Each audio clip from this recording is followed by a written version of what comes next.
Everyone, ಮತ್ತೊಮ್ಮೆ crayons ಟ್ಯಾರೋಗೆ ಸ್ವಾಗತ. ಇವತ್ತಿನ ರೀಡಿಂಗ್ನಲ್ಲಿ ಅವರ ಹಿಂದಿನ ಮನಸ್ಸಿನ ಭಾವನೆಗಳು ಏನಿರಬಹುದು, ಏನು ಫೀಲಿಂಗ್ಸ್ ಇರಬಹುದು ನಿಮ್ಮ ಬಗ್ಗೆ, ಆ ಒಂದು ಟಾಪಿಕ್ ತಗೊಂಡು ಇವತ್ತಿನ ರೀಡಿಂಗ್ ಶುರು ಮಾಡ್ತಾ ಇದ್ದೀನಿ. ಇದೊಂದು ಟೈಮ್ಲೆಸ್ ಜನರಲ್ ರೀಡಿಂಗ್ ಆಗಿರುತ್ತೆ, ಹಾಗೆ ಕಲೆಕ್ಟಿವ್ ಎನರ್ಜಿನಲ್ಲಿರುತ್ತೆ. ಯಾರ್ಯಾರು ನನಗೆ ಸಬ್ಸ್ಕ್ರೈಬ್ ಮಾಡ್ತಾ ಇದ್ದೀರಾ, ಕಮೆಂಟ್ಸ್ ಮಾಡ್ತಾ ಇದ್ದೀರಾ, lot of thanks to you. ಇದೊಂದು ಜನರಲ್ ರೀಡಿಂಗ್ ಆಗಿರೋದ್ರಿಂದ ನಿಮ್ಮ ಲೈಫಲ್ಲಿ ಹೆಚ್ಚಿನ ಕ್ಲಾರಿಟಿ ಬೇಕಿದ್ರೆ ನೀವು ಪರ್ಸ್ನಲ್ ರೀಡಿಂಗ್ ತೊಗೋಬಹುದು. ಹಾಗೆ ನನ್ನ ಹಳೆ ವಿಡಿಯೋಗಳನ್ನ ಸಹ ನೋಡಬಹುದು. ಇದು ಟೈಮ್ಲೆಸ್ ಆಗಿರುತ್ತೆ, ನೀವು ಯಾವಾಗ ನೋಡಿದ್ರೂ ಅನ್ವಯಿಸುತ್ತೆ. ಈಗ ಇದಕ್ಕೆ ಏನು ಕಾರ್ಡ್ಸ್ ಬರುತ್ತೆ, ಈ ದಿನ ಅವರು ನಿಮ್ಮ ಬಗ್ಗೆ ಏನು ಯೋಚನೆ ಮಾಡ್ತಾ ಇದ್ದಾರೆ, ಅದಕ್ಕೆ ಏನು ಕಾರ್ಡ್ಸ್ ಬರುತ್ತದೆ. ಡ್ರೆಸ್ಸಿಂಗ್ ಅಪ್ ಬರ್ತಾ ಇದೆ ನೋಡಿ, ಕ್ಲೋಷರ್, ಮತ್ತೊಂದು ಇಂಡಿವಿಜುವಾಲಿಟಿ, ಇಲ್ಲೊಂದು ರೊಮ್ಯಾನ್ಸ್ ಅನ್ನೋದು ಬರ್ತಾ ಇದೆ.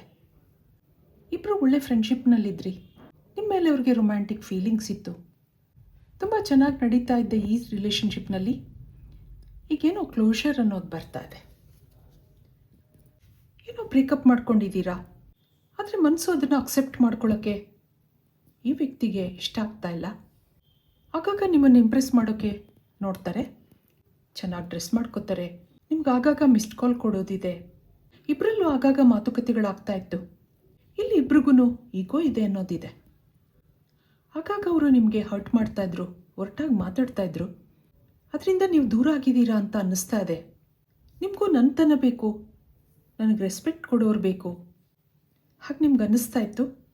ಅದು ಯಾವಾಗಲೂ ಹಾಗೆ, ಈಸಿಯಾಗಿ ಸಿಗ್ತಾ ಇರೋ ವಸ್ತುಗೆ ಅಷ್ಟೊಂದು ವ್ಯಾಲ್ಯೂ ಇರಲ್ಲ. ನೀವು ಅವರನ್ನು ತುಂಬ ಇಷ್ಟಪಡ್ತಾ ಇದ್ರಿ, ಅಲ್ಲಿ ಪೊಸೆಸಿವ್ನೆಸ್ ಇತ್ತು, ಹಾಗಿರೋದ್ರಿಂದ ಆಗಾಗ ನಿಮಗೆ ಹರ್ಟ್ ಮಾಡ್ತಾಯಿದ್ರು. ಈಗ ನೀವು ಅವರನ್ನು ಮಾತಾಡ್ಸೋದು ಕಡಿಮೆ ಮಾಡಿದ್ದೀರಾ ಅಂತ ಅನ್ನಿಸ್ತಾ ಇದೆ. ಈ ಕನೆಕ್ಷನಲ್ಲಿ ಅಕ್ಸೆಪ್ಟೆನ್ಸ್ ಇಶ್ಯೂ ಇದೆ. ಅವರ ಈ ರಫ್ ಬಿಹೇವಿಯರಿಂದ ನೀವು ಅವರಿಂದ ಮೌನವಾಗಿದ್ದೀರಾ, ಅವ್ರನ್ನ ಕಾಂಟ್ಯಾಕ್ಟ್ ಮಾಡ್ತಾ ಇಲ್ಲ. ಈಗ ಅವ್ರಿಗೆ ನಿಮ್ಮ ನೆನಪಾಗ್ತಾ ಇದೆ, ಯಾಕೋ ತಪ್ಪು ಮಾಡಿದೆ ಅಂತ ಅನ್ನಿಸ್ತಾ ಇದೆ. ಮೊದಲಿದ್ದ ನೆಮ್ಮದಿ ಇಲ್ಲ, ಆಗಾಗ ನಿಮ್ಮನ್ನು ಗೊತ್ತಾಗೋ ಹಾಗೆ ನಿಮ್ಮ ಹಿಂದೆ ಮುಂದೆ ಓಡಾಡೋದಿದೆ, ನಿಮ್ಮನ್ನು ಅಬ್ಸರ್ವ್ ಮಾಡೋದಿದೆ. ಇದಕ್ಕೆ ಟ್ಯಾರೋ ಕಾರ್ಡ್ಸಿಂದ ಏನು ಬರುತ್ತೆ ನೋಡೋಣ.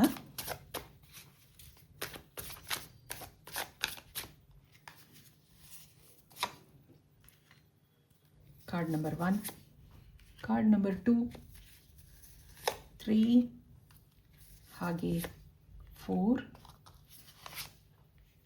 ಇಲ್ಲೊಂದು 5. ಬಾಟಮ್ನಲ್ಲಿ ಯಾರೋ ಮೂರನೇ ವ್ಯಕ್ತಿ ಎನರ್ಜಿ ಇದೆ.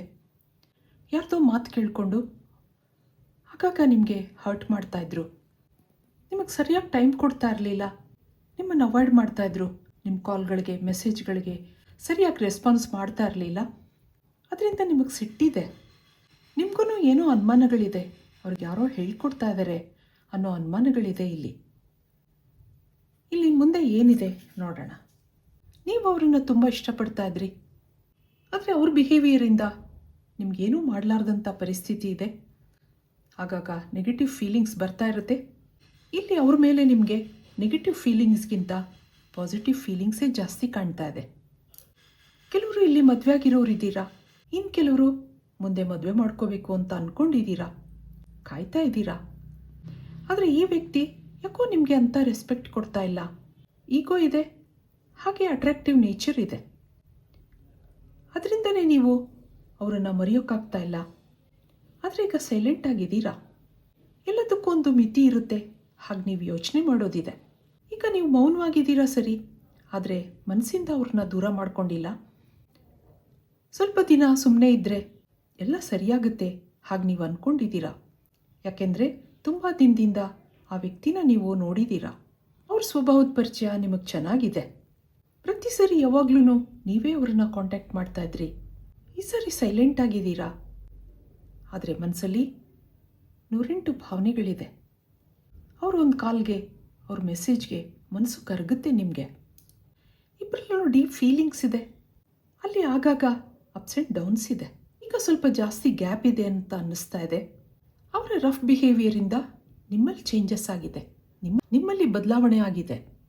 ನಿಮಗೆ ಈ ಕನೆಕ್ಷನ್ ಹಾಳಾಗಿರೋದಕ್ಕಿಂತ ಅವ್ರು ನಿಮ್ಮನ್ನು ಅರ್ಥ ಮಾಡ್ಕೊಂಡಿಲ್ವಲ್ಲ ಅನ್ನೋ ಬೇಜಾರಿದೆ. ಇದಕ್ಕೆ ಇಲ್ಲಿಂದ ಏನು ಕಾರ್ಡ್ಸ್ ಬರುತ್ತೆ ನೋಡೋಣ. ನೀವು ಅವ್ರ ಬಗ್ಗೆ ಯೋಚನೆ ಮಾಡ್ತಾ ಇದ್ದೀರಾ, ಅವರೇನು ಯೋಚಿಸ್ತಾ ಇದ್ದಾರೆ ನಿಮ್ಮ ಬಗ್ಗೆ. ಇಲ್ಲೊಂದು ಫೂಲ್ ಕಾರ್ಡ್ ಬರ್ತಾ ಇದೆ, 5 ಆಫ್ ವ್ಯಾಂಡ್ಸ್ ಇದೆ, ಹಾಗೆ ಕಿಂಗ್ ಆಫ್ ಕಪ್ಸ್ ಇದೆ. ಯಾಕೋ ಇಮೋಷ್ನಲ್ ಆಗಿದ್ದಾರೆ ಅನ್ನೋದು ಬರ್ತಾ ಇದೆ. 10 ಆಫ್ ಕಾಯಿನ್ಸ್ ಇದೆ. ಇಲ್ಲಿ 6 ಆಫ್ ವ್ಯಾಂಡ್ಸ್. ಈ ವ್ಯಕ್ತಿಗೆ ನಿಮ್ಮ ಜೊತೆ ಮತ್ತೆ ಕನೆಕ್ಟ್ ಆಗಬೇಕು ಅನ್ನೋ ಆಸೆ ಇದೆ, ಆದರೆ ಈಗೋ ತಡೀತಾ ಇದೆ. ಹೇಗೆ ಮಾತಾಡ್ಸೋದು, ಹೇಗೆ ಕನೆಕ್ಟ್ ಆಗೋದು, ನೀವೇ ಮಾತಾಡ್ಸಿದ್ರೆ ಒಳ್ಳೆಯದು. ಆ ಎಲ್ಲ ಭಾವನೆಗಳಿಲ್ಲಿ ಕಾಣ್ತಾ ಇದೆ. ಈ ವ್ಯಕ್ತಿ ಒಂದು ಸೋಷಿಯಲ್ ಪರ್ಸನ್ ಹಾಗನ್ನಿಸ್ತಾ ಇದೆ. ಫ್ರೆಂಡ್ಸ್ಗಳು ಜಾಸ್ತಿ, ಆದರೆ ಫಸ್ಟ್ ಪ್ರಿಯಾರಿಟಿ ನಿಮಗೆ ಅನ್ನೋದಿದೆ. ಯಾಕೆಂದರೆ ನಿಮ್ಮ ಮೇಲೆ ಇಮೋಷ್ನಲ್ ಫೀಲಿಂಗ್ಸ್ ಇದೆ. ಆಗಾಗ ನಿಮಗೆ ಹರ್ಟ್ ಮಾಡ್ತಾಯಿದ್ರು, ಚುಚ್ಚು ಮಾತುಗಳು ಆಡ್ತಾಯಿದ್ರು, ನಿಮ್ಮ ಪೊಸೆಸಿವ್ನೆಸ್ನ, ನಿಮ್ಮ ಪ್ರೀತಿನ ಗ್ರಾಂಟೆಡ್ ಆಗಿ ತೊಗೊಂಡಿದ್ರು ಅಂತ ಅನ್ನಿಸ್ತಾ ಇದೆ. ಈಗ ಬುದ್ಧಿ ಬಂದಿರೋ ಹಾಗಿದೆ.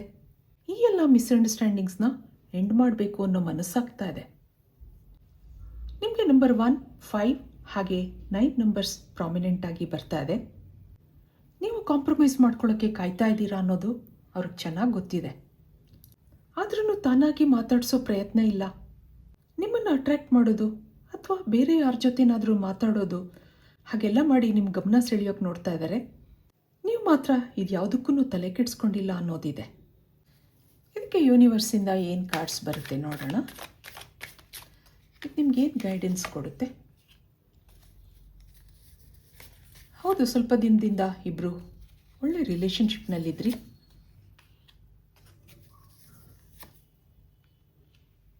ಮತ್ತು ಎಕ್ಸ್ಪೀರಿಯನ್ಸಿಂಗ್ ಬರ್ತಾ ಇದೆ, ಕಾಂಪ್ರಮೈಸ್ ಬರ್ತಾ ಇದೆ. ಇಲ್ಲೊಂದು ಮೈಸರ್ ಬರ್ತಾ ಇದೆ. ಮೈಸರ್ ಅಂದಾಗ ನಿಮ್ಮನ್ನು ಅಬ್ಸರ್ವ್ ಮಾಡೋದಿದೆ. ನಿಮ್ಮನ್ನು ಮಾತಾಡಿಸ್ತಾ ಇಲ್ಲ, ನಿಮಗೆ ಕಾಲ್ ಮಾಡ್ತಾ ಇಲ್ಲ, ಮೆಸೇಜ್ ಮಾಡ್ತಾ ಇಲ್ಲ, ನಿಮ್ಮ ರಿಯಾಕ್ಷನ್ಸ್ನ ಗಮನಿಸೋದಿದೆ. ಇಲ್ಲಿ ಮುಂದೇನಿದೆ ನೋಡೋಣ. ಇಲ್ಲಿ ಇನ್ನೊಂದು ಕಾರ್ಡ್ ಬಂದಿದೆ, ಅಲೋನ್ನೆಸ್ ಇದೆ. ಹಾಗೆ ನೋಡಿದಾಗ ತುಂಬ ದಿನದ ರಿಲೇಷನ್ಶಿಪ್ನಲ್ಲಿದ್ದೀರಾ ನೀವು.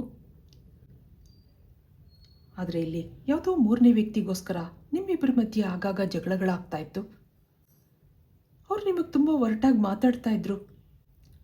ಶುರುವಿನಲ್ಲಿ ಇದನ್ನೆಲ್ಲ ನೀವು ಅಷ್ಟೊಂದು ಗಮನಿಸ್ತಾ ಇರಲಿಲ್ಲ, ಆದಷ್ಟು ಕನೆಕ್ಟ್ ಆಗಿರೋಕ್ಕೆ ಪ್ರಯತ್ನ ಮಾಡ್ತಾ ಇದ್ರಿ. ಈಗ ಯಾಕೋ ಇಲ್ಲಿ ಅಲೋನ್ನೆಸ್ ಇದೆ, ಬೇಜಾರಿದೆ. ಸ್ವಲ್ಪ ದಿನ ಸುಮ್ಮನೆ ಇದ್ದರೆ ತಾನಾಗಿ ಸರಿಯಾಗ್ತಾರೆ. ಹಾಗೆ ನೀವು ಅವರಿಂದ ಡಿಸ್ಕನೆಕ್ಟ್ ಆಗಿದ್ದೀರಾ.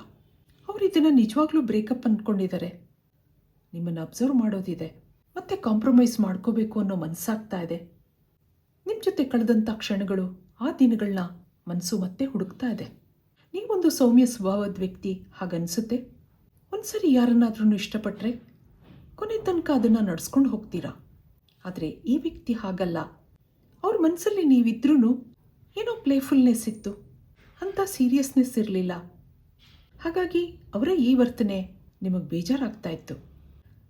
ಈ ವ್ಯಕ್ತಿಗೆ ಯಾವಾಗ ಮೆಚ್ಯೂರಿಟಿ ಬರುತ್ತೆ ಹಾಗೆ ಎಷ್ಟೋ ಸರಿ ನೀವು ಯೋಚನೆ ಮಾಡಿರೋದಿದೆ.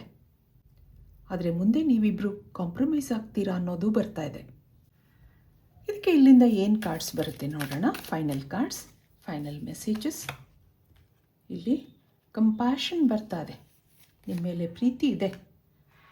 ಟಾಲರೆನ್ಸ್, ಮತ್ತೊಂದು ಕೋಆಪ್ರೇಷನ್, ಮತ್ತೆ ನಿಮಗೆ ಕೋಆಪ್ರೇಟ್ ಮಾಡ್ತಾರೆ, ಕಾಂಪ್ರಮೈಸ್ ಮಾಡ್ಕೋತಾರೆ ಅನ್ನೋದು ಬರ್ತಾ ಇದೆ.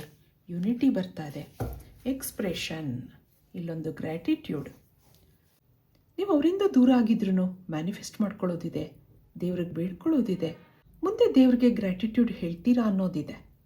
ಇಬ್ಬರು ಕಾಂಪ್ರಮೈಸ್ ಮಾಡ್ಕೋತೀರಾ. ಆಲ್ರೆಡಿ ಅವರು ನಿಮ್ಮನ್ನು ಇಂಪ್ರೆಸ್ ಮಾಡ್ತಾ ಇದ್ದಾರೆ. ಅವರಾಗೆ ಮುಂದೆ ಬಂದು ನಿಮ್ಮನ್ನು ಮಾತಾಡಿಸ್ತಾರೆ ಅನ್ನೋದಿದೆ. ಕೋಆಪ್ರೇಟ್ ಮಾಡ್ತಾರೆ. ಇಬ್ಬರಲ್ಲೂ ಯೂನಿಟಿ ಇರೋದ್ರಿಂದ ನೀವು ಇದನ್ನು ಸ್ವಲ್ಪ ದಿನ ಟಾಲರೇಟ್ ಮಾಡ್ಕೋಬೇಕಾಗತ್ತೆ. ಮುಂದೆ ಇದೆಲ್ಲ ಸರಿಯಾಗೋ ಚಾನ್ಸಸ್ ಕಾಣ್ತಾ ಇದೆ. ಇದು ಇವತ್ತಿನ ರೀಡಿಂಗ್ ಆಗಿರುತ್ತೆ. ಮತ್ತೆ ಇಂಥದೇ ರೀಡಿಂಗ್ ಕೇಳಬೇಕು ಅನಿಸಿದ್ರೆ ನನ್ನ ವೀಡಿಯೋಸ್ನ ಲೈಕ್ ಮಾಡಿ, ಶೇರ್ ಮಾಡಿ, ಸಬ್ಸ್ಕ್ರೈಬ್ ಮಾಡಿ. Thank you for watching. Be happy always.